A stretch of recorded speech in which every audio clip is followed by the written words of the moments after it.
আমরা দেখছি যে এখন সরকার মনে হয় নির্বাচনের দিকেই ধাবিত হচ্ছে। সংস্কার এটা একটা গাল গল্প হিসেবেই মনে হয় থেকে যাচ্ছে। বিচার এটাও একটা অসম্পূর্ণ একটা অবস্থায় মনে হয় থেকে যাচ্ছে। জুলাই ঘোষণাপত্র যে খসড়া যেখানে দেখলাম, সেখানে জুলাইটা কোথা থেকে আসলো, জুলাইয়ের অনুঘটক কী, পটভূমি কী, সেটাই আমি সেখানে খুঁজে পেলাম না। এই কোটা সংস্কার আন্দোলন 2018 সালে শুরু হয় এবং সেই 18 সালের কোটা সংস্কার আন্দোলনের প্রেক্ষিতে কিন্তু কোটার ব্যবস্থাকে বিলুপ্তি করা হয় প্রথম এবং দ্বিতীয় শ্রেণীর। সেই বিষয়টাই জুলাই সনদের ভিতরে নাই। কিন্তু বিগত সময়ের রাজনৈতিক হিস্ট্রি আছে, সেটা থাকবে অবশ্যই।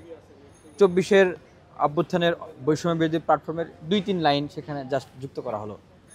তাহলে এই অভ্যুত্থানটা আর আসলে মূল পাদভূমিটা আসলে কোথায়, সেটা তো খুঁজে পেলাম না।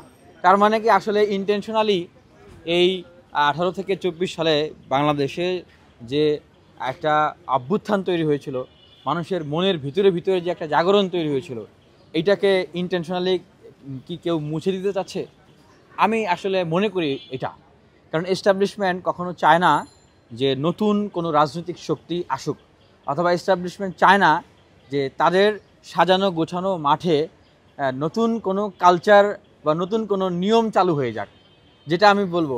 আর সাথে সাথে এটা বলবো যে যারা আসলে এটা করতে চাচ্ছেন, আমরা ইতিমধ্যে দেখেছি যে এনসিপি, জামাত ইসলাম, গণ অধিকার পরিষদ, তারা যে খসড়া জুলাই ঘোষণাপত্র আছে, সেই খসড়া জুলাই ঘোষণাপত্রতে সাইন করতে নারাজ। আমিও তাদের সাথে একমত।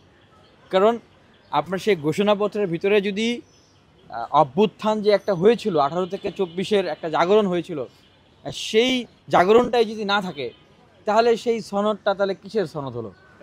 এখানে তো মানুষের একটা নতুনত্ব, নতুন চাওয়ার কারণেই তো মানুষ মানে তাদের জীবন বলিদানের সেই ইচ্ছা নিয়েই রাজপথে নেমেছিল, সাহসিকতা দেখিয়েছে। তো সেটা যদি না থাকে, তাহলে আমরা কোথায় নতুন রাজনীতি পাবো?